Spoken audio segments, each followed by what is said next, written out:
Hey there, horror movie tea sippers. The following podcast episode will contain spoilers for the movie we are about to review. If you have not seen the movie and do not wish to have anything ruined prematurely, please do not continue to watch or listen until you have seen the movie.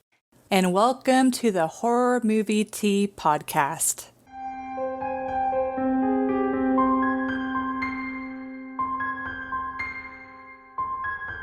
Today we are covering Darkness Falls. This is the 2003 version as well. But yeah, before we go into the review, let's grab our cups and talk about tea. So, today I am doing a repeat. I am doing the Plum Deluxe Peach Bellini Herbal Tea. It's got rooibos tea, apple, apricot, strawberry, mango, orange, and pineapple pieces, rose petals, and peach and papaya essence. And I am also doing a repeat of our favorite from Plum Deluxe. It is the Reading Nook Blend Black Tea. And it has black tea, rosebuds, lavender, chamomile, and natural flavor. And this is the caffeinated version. They do have a non-caffeine version as well on their website of the same blend of tea. So. I just noticed I'm covered in cat hair, so video watchers, you get to enjoy that. Exclusive content. On your I'm a Woman of Convenience shirt. Yeah, that's available on our Teespring. Along with our merch cups. Yes. The I'm going to kill you at some point mug here. And then tea first, then screams. Yes. Which this mug just did an amazing job on. It came out, I love like the details of the flowers. It came out so good. So to appreciate her, you should buy it. I appreciate you. Thank you. I'm glad you liked it. Yes. I'm glad you liked the shirt that I made too. Yeah, you did make this shirt, didn't you? Yeah. I've made almost all of our merch. Yeah. You have. Yep. I worked hard on it. There's spoon stuff available as well. Yes. For those in the know. Yep.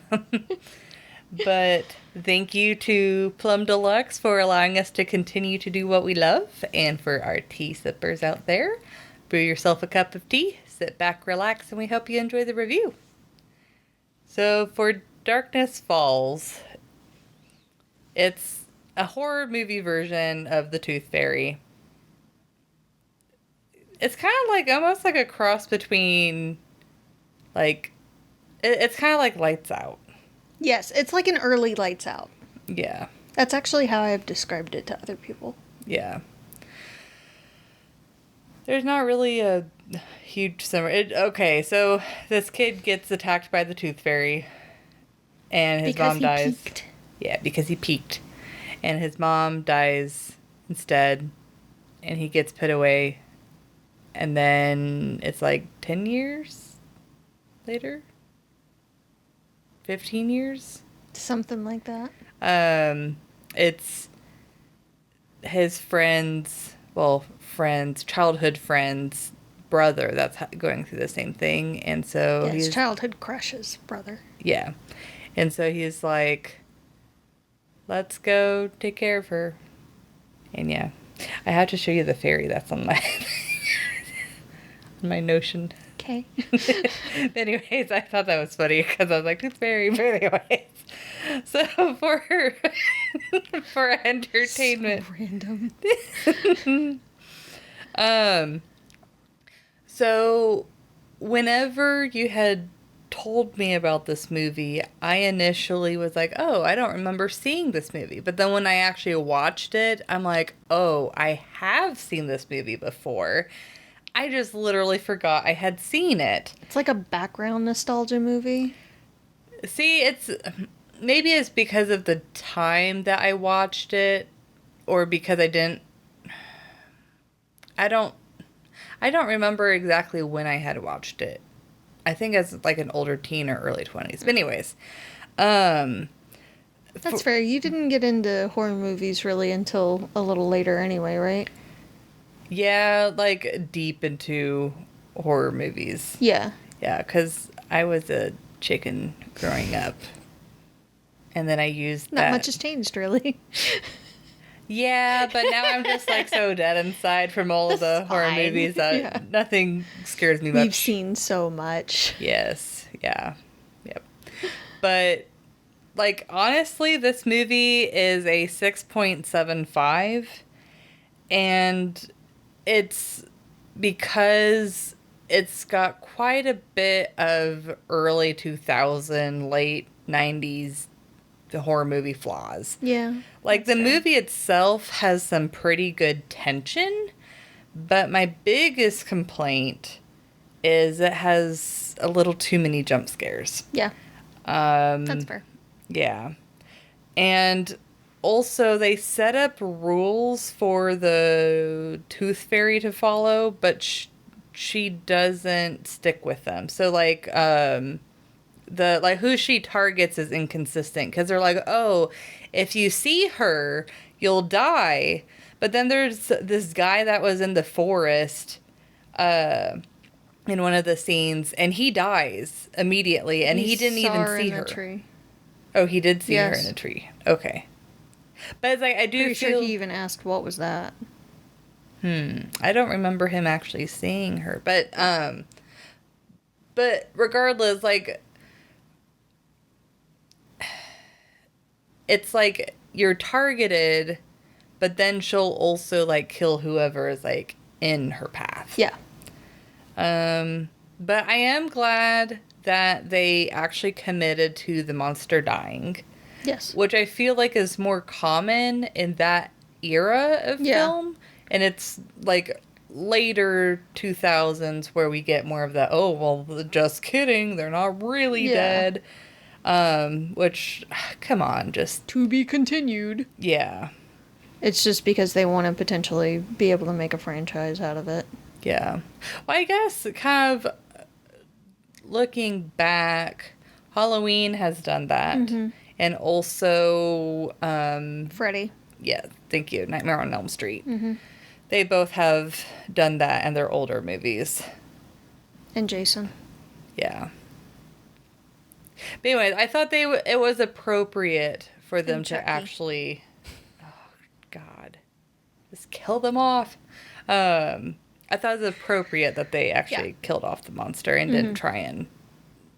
I'm glad for it. On. Yeah. And yet again, a part of like 90s and early 2000 horror movies, the characters were bland and forgettable for me. Yeah. They're just not much personality to them. But I will say my biggest thing that I was like, man, I was not expecting this, was the soundtrack. Like, slapped. Yes. There's actually, like, one song that I Shazammed, and I downloaded it, because I'm like, this is awesome. It's like the song, like, where it's, like, showing Kyle as, like, an adult or whatever. Mm-hmm. I was like, man. So, they pulled me in in that regard. But, yeah, it's one of those movies that I can take it or leave it. Mm-hmm. Like, it's not... absolutely terrible to watch or torturous to watch or anything that dramatic, but it's also kind of like forgettable. Like, it's just so yeah, I actually give it a 6.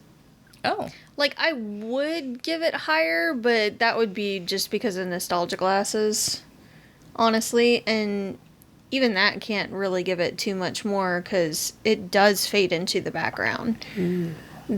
There have been many times where I've forgotten this movie even existed. And then something random reminds me of it.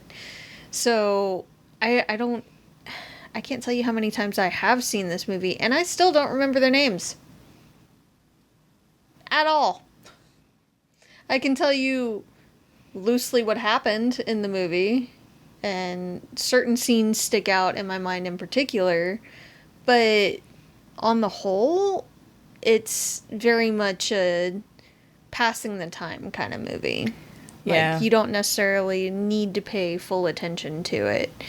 It's good, but it's not a go-to kind of movie. Yeah, I do like the lore. Like, the lore of the Yeah. Tooth Fairy was kind of interesting. Yeah.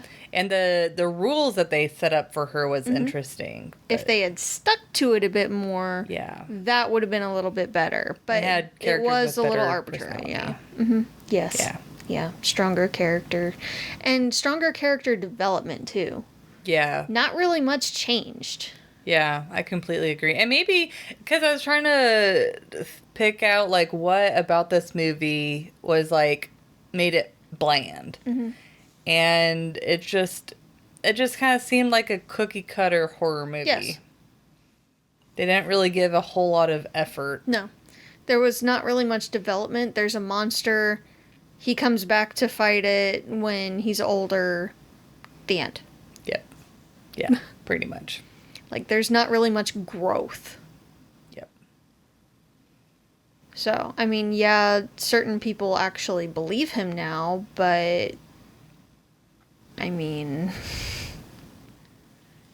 that's not really saying much. Yeah. And it kind of, the way that they set up this movie and go about it kind of destroys the realism scale itself. Yes, I had some complaints about it. Yeah. So, again, fun movie. It's all right. It'll definitely pass the time. It's better to watch it with someone Yeah. because you can laugh at certain parts. But it's one that you could just like put on in the background while doing something else, for sure. Yeah.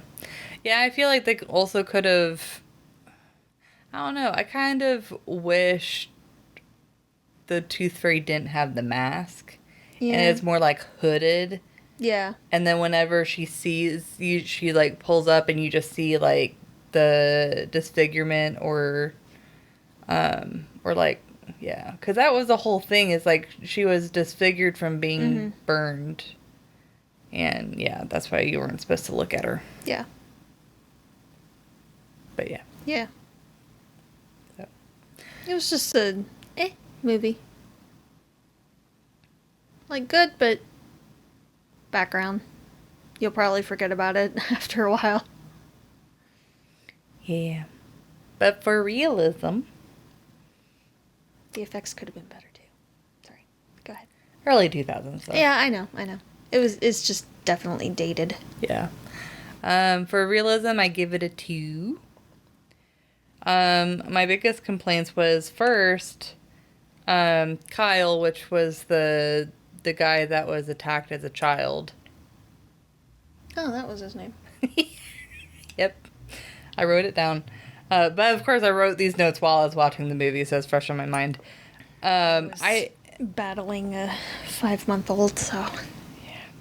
I dispute the fact that they would have let him out when he obviously was still not okay at all. Like, even if he had tried to hide it, he was very obviously not okay. So there's no way that they would have let him out yet. I also dispute how the justice system handled that situation, because they just straight up put him in jail, wasn't it? Mm-hmm. Yeah, like when it's that type of situation where the kid is like claiming certain things and he's, they would at least at minimum like have a psychologist like assess him, but at best they would actually put him in some sort of institute to be treated. So, yep. Also, I was really confused by the fact that... Are you talking about Kyle as a kid? Yes. So, they did have a doctor there. Okay. And the sheriff guy even said, "This is Dr. So-and-so, I want you to go with her." Yeah, but then they just put him in prison, though, right? No, he was institutionalized. Oh, he is institutionalized? Yes. But he said he was in and out of the mental hospital. Okay. Where did I... Okay. It was a forgettable moment. I don't blame you. Well, and then also, like, how his mom died, there's no way they would have been able to pin it on him. I don't know. I dispute that. But I dispute that situation, I should say. But also, I was really confused because apparently the woman's name is Kay, which I didn't realize. Okay. But but her brother's name is Michael, apparently. But anyway, like whenever they first pop on screen, I'm like, oh, that could be the mother and like a child. Though it's like it'd be like she had him pretty young. But regardless, I was kind of like surprised the fact that like, oh, this is my brother. And I'm like, where are their parents? They don't really explain what happened to their parents, do they? Because they very much imply the fact that she's almost like a guardian to him. Like she's acting like the parent. And that's what doesn't make sense. It's like if you're going to put her in a parental role, then why have him be her brother? Yeah, I think they might have mentioned it at some point. But I think she was the legal guardian.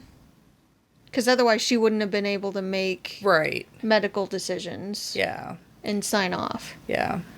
It's just kind of a strange situation. Pretty sure. I think they mentioned it. I don't remember, though, what it was. I really don't. Like I said, this movie is largely forgettable. Yeah, but like with the age gap, and I mean, of course, it's totally possible for siblings to have large age gaps. That I'm not disputing, but the fact that they wrote and they deliberately chose that particular dynamic. Yeah. Rather than being like, oh, this is a kid and his mom. Yeah. For sure. Yeah. So, just kind of an odd choice. But the monster and this is kind of the same with Lights Out, but not, I don't know. I kind of noticed it a little bit more with this movie. The inconsistencies of how much light was considered safe. Yes. And that's unfortunately the one problem about having monsters where light is their weakness. Because there's thousands, if not millions, of different like possibilities of like levels of light. So it's like, is it pitch black that you're safe? Or like, you know, it's like, so if you're going to create that type of monster, make the rules around that in particular be a lot more strict. Yes. Because otherwise you're like, oh, it's like, if you're in the light, it's safe. But it's like, okay, so what level of light? Yeah, because it's like if you're under a tree and it's sunny outside, and so the sun is diffusing its light, but it's still shadowed, is that safe or is it not safe? Like, yeah. So, inconsistencies with that. And then also, as with a lot of horror movies, the police were dumb. Incompetent. Yeah. And they shouldn't have been. Yep. Especially, it was so frustrating when Kyle is in the jail. Yes. And the cops are like being attacked. And, yeah. That was just very... Kept saying, stay in the light. She's making you shoot the lights. Don't shoot the lights. It's like he's literally lights helping hurt you. her. Yeah. Nobody listening. Nobody listening. Not a single one grabs a flashlight. Yeah, so that's what I got for Realism. Yeah, I give it a 1. It kept shooting itself in the foot. If nothing else, for the simple fact that at any point in his treatment, they likely would have thrown Kyle, into some kind of dark room. Or had lights out in his institution. They would not have kept the lights on or allowed him a flashlight.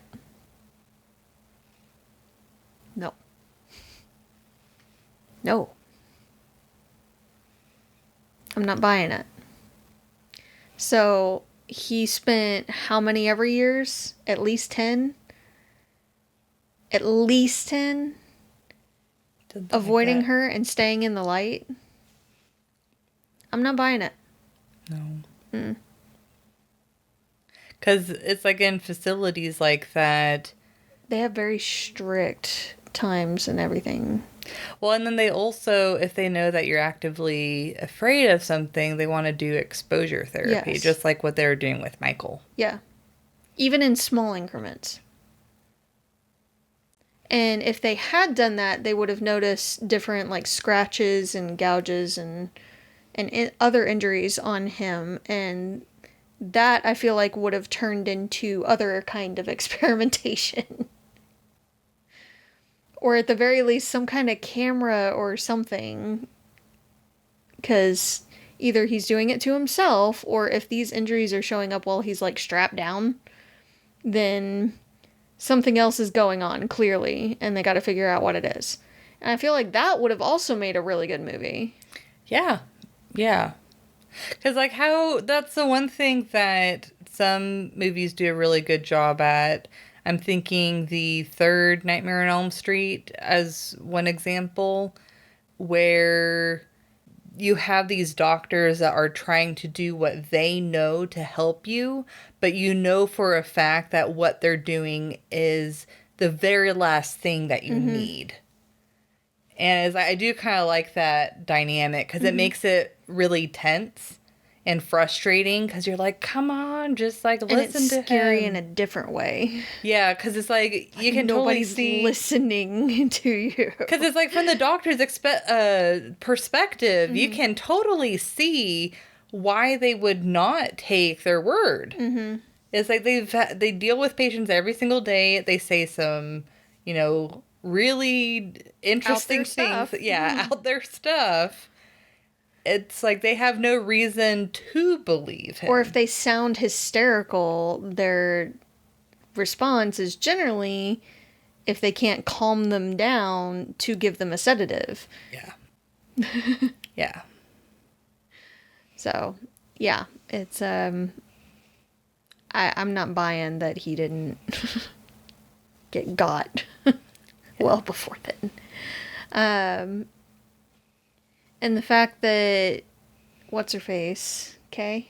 Yeah, that's what I think it is. Got hold of his number somehow. Like, how was she able to get his contact information after that many years? Yeah, unless if she went in the phone book and went, like, line by line. Which you could. But she looked like she was, like, at a payphone in the hospital or something. So I thought, isn't that pretty common for phone books to be at payphones, I thought? Yeah, but it didn't seem like she had been trying multiple numbers. Mm-hmm. Yeah, they didn't make it She didn't, apparent. like, verify, this is the Kyle from such and such place, right? Yeah, that's true. It's like she knew this was the one I needed. It was kind of a movie got a movie moment. Yeah. Yep. So, and it was just very inconsistent with the lighting and who she went after when. So, fun and interesting concept, but definitely a background movie. One you could skip. Yeah. Which it sucks because the concept itself is pretty interesting. Yeah. It's just the execution was A little off. mediocre. Mm-hmm. Yeah. The acting was not great in it. The kid was not really good in it. No. It was very flat. Yep. Very flat performance. Yeah. So, yeah. That's what I got. Not really much to say on that one, honestly. Yeah, like, overall, it is a decent movie. It just fades into the background when comparing it to other films and their approach to, like, the creativity, like, the characters and monsters. Yeah. Yeah. But Oh, I'm pretty sure those lamps at the end in the lighthouse were not kerosene lamps, like they said. Just saying. There was, like, no flicker. Whatever.